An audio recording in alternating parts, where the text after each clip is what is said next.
ఇది రేవంత్ రెడ్డి గారి స్కెచ్. అదేంది మీకు తమ్ము చూసి మీకు ఒక క్వశ్చన్ మార్క్ వచ్చి ఉంటుంది. రేవంత్ రెడ్డి గారి స్కెచ్ అయితే కాంగ్రెస్‌ని వదిలి జీవన్ రెడ్డి గారు బీఆర్ఎస్‌లోకి ఎందుకు వెళ్తారు అని మీ అనుమానం. ఇక్కడ విషయం ఏందంటే రేవంత్ రెడ్డి గారికి ఎవరు కావాలండి? ఎవరు కావాలి? కామెంట్ చేయండి. కింద కామెంట్ చేయండి. ఎవరు కావాలనేది కామెంట్ చేయండి. సో దాని మీద క్లారిటీ ఇస్తాం తర్వాత. సో విషయం ఏంటంటే జీవన్ రెడ్డి గారు కాంగ్రెస్‌కి గుడ్ బై చెప్పినట్టే అయిపోయిందిగా. మరి నెక్స్ట్ ఏ పార్టీ? బీజేపీయా బీఆర్ఎస్ బీజేపీయా బీఆర్ఎస్ బీజేపీయా బీఆర్ఎస్ అంటే 100% బీఆర్ఎస్ అంటున్నారు. బీజేపీ ఈయనకున్న ఏదైతే వ్యక్తిగతంగా ఈయన ఒక క్యారెక్టర్ ఉందో అది బీజేపీకి సెట్ కాదు. సో బీజేపీ ఈయనకు సెట్ కాదు. సో గతంలో వీళ్ళిద్దరు కలిసి పనిచేయడం జరిగింది, కేసీఆర్ గారు, జీవన్ రెడ్డి గారు. సో జగిత్యాల అంటేనే జీవన్ రెడ్డి వాస్తవానికి. సో వీళ్ళిద్దరు కలిసి పనిచేశారు కాబట్టి ఈయన వ్యక్తిత్వం ఏంది అనేది కేసీఆర్ గారికి తెలుసు. కేసీఆర్ గారి వ్యక్తిత్వం ఏంది అనేది జీవన్ రెడ్డి గారికి తెలుసు. సో ఇక్కడ ఇంకా రూమర్స్ ఏమొస్తున్నాయంటే దగ్గర దగ్గర ఒక 15,000, 20,000, 30,000 మంది కాన్సెన్సీ నుంచి వెళ్ళి కేసీఆర్ గారిని సమక్షంలో జాయిన్ కాబోతున్నాడు అని ఒకటి. ఇంకోటి బహిరంగ సభ పెట్టబోతున్నాడు జీవన్ రెడ్డి గారు. అక్కడికి కేసీఆర్ గారు కూడా రాబోతున్నాడు, ఆయన సమక్షంలోనే కండువ కప్పుకోబోతున్నాడని ఇంకొక వదంతం.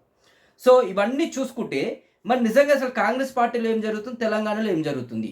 ఇందాక మీకు చెప్పాను కదా కామెంట్ చేయమని, దీనికోసమే కామెంట్ చేయండి. ఇక్కడ విషయం ఏంటంటే జీవన్ రెడ్డి గారితో పాటు ఏదైతే ఇంకా కొన్ని నియోజకవర్గాలు ఉన్నాయో ఆ నియోజకవర్గాల్లో కూడా కలకలం మొదలైందట. 10 నియోజకవర్గాలు, ఈయనది కాకుండా 9 నియోజకవర్గాలు.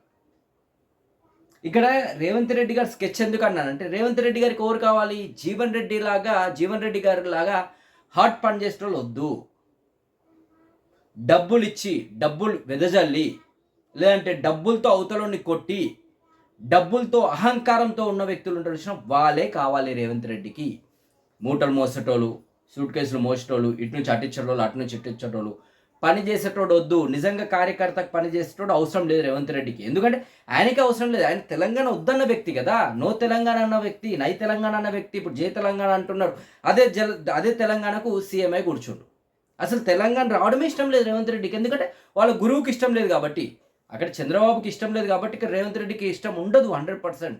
బలిదేవత అన్న రేవంత్ రెడ్డి చంద్రబాబు వల్ల మళ్ళీ అదే బలిదేవత పోయి కాలు మొక్కిండిన ఎవరు? రేవంత్ రెడ్డి గారు. సో విషయం ఏంటంటే నేను ఏం మాట్లాడుతున్నానంటే ఇక్కడ రేవంత్ రెడ్డి అనే వ్యక్తికి నిజంగా పనిచేసే వాళ్ళు అవసరం లేదు, సీనియర్లు అవసరం లేదు, జూనియర్లు అయితే ఆయన మాట వింటారు. ఇప్పుడు జగ్గారెడ్డి గారు ఉన్నారు, నువ్వెంత అంటే నువ్వెంత అని మాట్లాడతాను. కోమరెడ్డి బ్రదర్స్ ఉన్నారు, నువ్వెంత అంటే నువ్వెంత. కోమరెడ్డి రాజగోపాల్ రెడ్డి పరిస్థితి ఏంది? తూ క్యా అమ్ క్యా దేక్లింగే అన్నట్టు మాట్లాడుతున్నాడు. ఎందుకంటే నేను మినిస్ట్రీ ఇస్తా అన్నట్టు ఇంతవరకు మినిస్ట్రీ ఇవ్వలే, ఆయన పీక మీద కూర్చున్నాడు. సో జీవన్ రెడ్డి గారు ఆల్రెడీ సీనియర్ నేత. ఎవరు గెలవని టైంలో కూడా ఆయన గ్రాడ్యుయేట్ మన ఎమ్మెల్సీలో గెలవడం జరిగింది గ్రాడ్యుయేట్లో. సో అంటే ఆ టైంలో ఎమ్మెల్సీ ఆయన గెలవడం జరిగింది. అదంతా కూడా ఒక 60-70% కూడా అందరూ యూత్ వేసే ఓట్లకి. అలాంటి విషయంలో ఎవరు గెలవని టైంలో కూడా మన జీవన్ రెడ్డి గారు జగిత్యాలలో గెలవడం జరిగింది ఎమ్మెల్సీగా. మరి ఇలాంటి సిచ్యువేషన్లో అలాంటి వ్యక్తిని దూరం పోగొట్టుకుంటుందంటే 100% నిజమైన కాంగ్రెస్ పోగొట్టుకోది. ఇక్కడ ఉన్నది ఇప్పుడు తెలంగాణలో ఉన్న డూప్లికేట్ కాంగ్రెస్. మీరు చూస్తే తెలుస్తుంది వాళ్ళు ఎవరు ఉన్నారు, డూప్లికేట్ కాంగ్రెస్ 100%. ఇక రేవంత్ రెడ్డి గారికి జీవన్ రెడ్డి గారితో అవసరం లేదు. జీవన్ రెడ్డి గారు కూడా మాట్లాడినప్పుడు నీకు దండం పెడతా, నువ్వు ఓడమే నయమన్నాడట. నీకు వర్కౌట్ కాదు, నీకు రాజకీయాలు వర్కౌట్ కావు, అయిపోయింది అంటే ఎందుకు రాజకీయాలు వర్కౌట్ కావు? మినిస్టర్గా చేసిండు, ఎమ్మెల్యేగా చేసిండు, ఎమ్మెల్సీగా చేసిండు. 42 ఏళ్ళు ఒకటే పార్టీని నమ్ముకొని ఉన్నాడు జీవన్ రెడ్డి. మీకు అర్థమవుతుంది, 42 సంవత్సరాలు నమ్ముకొని ఉన్నాడు. ఎవడండి ఉండేది 42 సంవత్సరాలు? ఎవరుంటారు చెప్పండి? కండువ కప్పుకున్నట్టు తీయలేనా?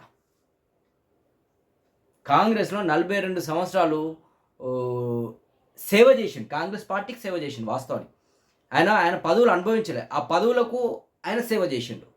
₹1 తినలే, ₹1 పెట్టే వ్యక్తే. అరే ఎన్నోసార్లు అసెంబ్లీకి వస్తే చిరిగిన బట్టలు వేసుకొని వస్తాడండి.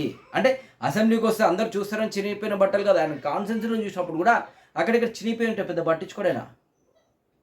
ఎందుకంటే ఆయన దృష్టి మొత్తం కాన్సెన్స్ మీద ఉంటుంది. చూసారా సత్యం, డబుల్ సత్యం, సారీ. ఆయన దృష్టి మొత్తం కూడా ఎవరి మీద ఉంటుంది? ఆ ప్రజల మీద ఉంటుంది. ఆయన నియోజకవర్గ ప్రజలు బాగు కోసం ఉంటుంది. వాళ్ళకు అందే సంక్షేమాలు అందుతున్నాయా లేవా అని ఉంటుంది. సో అలాంటి వ్యక్తిని కుంపడబెట్టి, అలాంటి వ్యక్తి ఇంట్లో నుంచి పోనీయకుండా పోబెట్టి కుంపడ పెడతారు. కుంటు పెడితే ఆటోమేటిక్‌గా వెళ్ళిపోతారు జనం. సేమ్ అలాగే ఎవరైతే జగిత్యాల జీవన్ రెడ్డి అంటే జగిత్యాల, జగిత్యాల అంటే జీవన్ రెడ్డి వాస్తవానికి. సో అక్కడ బీఆర్ఎస్ నుంచి సంజయ్ గెలిచిన తర్వాత సంజయ్ అనేది కన్నింగ్ ఫెలో అనేసి మన రేవంత్ రెడ్డి గారు లాక్కోవడం జరిగింది. లాక్కున్నప్పుడు ఆయన మీద పోటీ చేసిన వ్యక్తి ఎవరైతే జీవన్ రెడ్డి గారు సొంత పార్టీలో ఉన్నారో మరి ఆయనను సంప్రదించారా? లేదు. కనీసం చెప్పారా? లేదు. పోనీ వచ్చిండు, చేసుకుంటుండు. ఆ జిల్లాలో కానీ ఆ నియోజకవర్గంలో కానీ ఒక కార్యక్రమం జరుగుతుంటే కాంగ్రెస్ పార్టీ కార్యక్రమం జరుగుతుంటే ఇక్కడ దొంగ బీఆర్ఎస్ లేదంటే దొంగ కాంగ్రెస్ వ్యక్తులు కాదు, నిజంగా కాంగ్రెస్ పార్టీ కార్యక్రమం జరుగుతుంటే నిజంగా కాంగ్రెస్ని నమ్ముకున్న వాళ్ళు, కాంగ్రెస్కి సేవ చేసిన వాళ్ళని ఇన్విటేషన్ ఉందా? వాళ్ళకు దొంగలకు ఇన్విటేషన్ ఉంది, గలీజ్గాళ్ళకి ఇన్విటేషన్ ఉంది. ఇక బూతులు వస్తాయి మనం మాట్లాడద్దు. సో అలాంటి వాళ్ళకి ఇన్విటేషన్ ఉంది తప్ప నిజంగా కాంగ్రెస్లో పనిచేసిన వ్యక్తి, కాంగ్రెస్ అంటే జగిత్యాల అంటే కాంగ్రెస్ అనేలా చేసిన జీవన్ రెడ్డికి కనీసం ఇన్విటేషన్ లేదు, ఇంటిమేషన్ లేదు. అంటే ఆయన దాదాపుగా ఒక 6-7 నెలల పై నుంచి ఆయనని అవమానించడం జరుగుతుంది. భరించిండు, సహించిండు, ఓపిక పట్టిండు. ఎన్ని రోజులు ఓపిక పడతాడు? హైకమాండ్కి చెప్తే పట్టించుకోలేదు, రాష్ట్ర హైకమాండ్కి చెప్తే పట్టించుకోలేదు. మీనాక్షి నటరాజన్ ఎటుపోయిందో మహాతల్లి, ఆమె తెలియదు. ఇప్పుడేదో సంప్రదిస్తుంది, అంత అయిపోయింది. చేతులు కాలని ఆకులు పట్టుకుని ఏం ఉపయోగం? సో జీవన్ రెడ్డి అనే వ్యక్తి ఎంత కుమిలిపోయిందంటే ఆయన బాధ లాస్ట్కి ఇంద్రభవన్ అని పెట్టిన ఫ్లెక్సీలు తీసేసిండు, ఇంటికాడ ఉన్న కాంగ్రెస్ ఫ్లెక్సీలు తీసేపించిండు. అంటే ఆయన మనసు కొట్టుకుంటుంది. కాంగ్రెస్ పార్టీలో కదా 42 సంవత్సరాలు పార్టీలో కొట్లాడిండు, సేవ చేసిండు, గెలిచిండు. అంతే చేస్తే లాస్ట్ కాంగ్రెస్ పార్టీ ఎలాంటి అంటే ఒక గవర్నమెంట్ ఎంప్లాయీగా రిటైర్డ్ అయితే ఆయనకు రిటైర్డ్ బెనిఫిట్స్ ఉంటాయి. అదే జీవన్ రెడ్డికి బెనిఫిట్స్ కాకుండా పైనుంచి అవమానాలు. సహించిండు లాస్ట్ ఓపిక పట్టక బయటకు వచ్చాడు. మరి ఇప్పుడు నిజంగా దేంట్లో ఉంటాడు? బీఆర్ఎస్లోకి పోతాడా అంటే అక్కడ ఉన్న వాళ్ళ వర్గాలతో చెప్తున్నారు భారీ ఎత్తున బహిరంగ సభ ఉంటుంది, దానికి కేసీఆర్ గారు కూడా రాబోతున్నారు. భారీ ఎత్తున జాయినింగ్స్తోనే జీవన్ రెడ్డి గారు బీఆర్ఎస్లో జాయిన్ అవుతాడు. ఇంకోటి అదేంది, నెక్స్ట్ వాళ్ళ కోడలికి, చిన్న కోడలికి టికెట్ ఇచ్చే అవకాశం కూడా జగిత్యాల నుంచి ఉందంట. ఇక నాకు తెలిసి జీవన్ రెడ్డి గారు సాలించుకున్నాడు, ఇక వద్దు ఈ కుళ్ళు రాజకీయాలు వద్దు, నేను తప్పుకుంటా, నా కోడలికి ఛాన్స్ ఇవ్వండి, జగిత్యాలని నా చేతిలో పెట్టండి, నేను చూసుకుంటాను. మరి జిల్లా ప్రెసిడెంట్ అవుతాడా, లేదంటే స్టేట్లోనే మంచి పదవి ఏమన్నా ఇస్తారా ఆయనకు నెక్స్ట్ టైం గెలిచినాక? వాళ్ళ కూతురికి, వాళ్ళ కోడలికి అయితే కన్ఫామ్గా జగిత్యాల సీట్ అంటున్నారు. మరి అది కన్ఫర్మ్ అవుతుందా కాదా? నిజంగా కనుక జీవన్ రెడ్డి గారు కనుక కేసీఆర్ గారికి ఫోన్ చేస్తే, ఆల్రెడీ మాట్లాడినారు అంటున్నారు, మంతనాలు అయితే జరిగి ఉంటాయి. నిజంగా ఈయన ఫోన్ చేసి ఉంటే కేసీఆర్ గారు వద్దన్నారు. ఎందుకంటే విలువలతో ఉన్న రాజకీయవేత్త ఆయన. జీవన్ రెడ్డి అన్నటోడు కూడా తప్పు, జీవన్ రెడ్డి అనే వ్యక్తి పెద్ద మనిషి, విలువలతో పనిచేసే వ్యక్తి, విలువలు ఉన్న రాజకీయవేత్త. సో అలాంటి రాజకీయ నేత ఎక్కడున్నా ఆ పార్టీ బాగుపడుతుంది, రాష్ట్రం బాగుపడుతుంది. సో అందుకని కాంగ్రెస్ పార్టీలో ఉంచలేకపోయినాడు కూడా రేవంత్ రెడ్డి. అదే స్కెచ్ రేవంత్ రెడ్డి.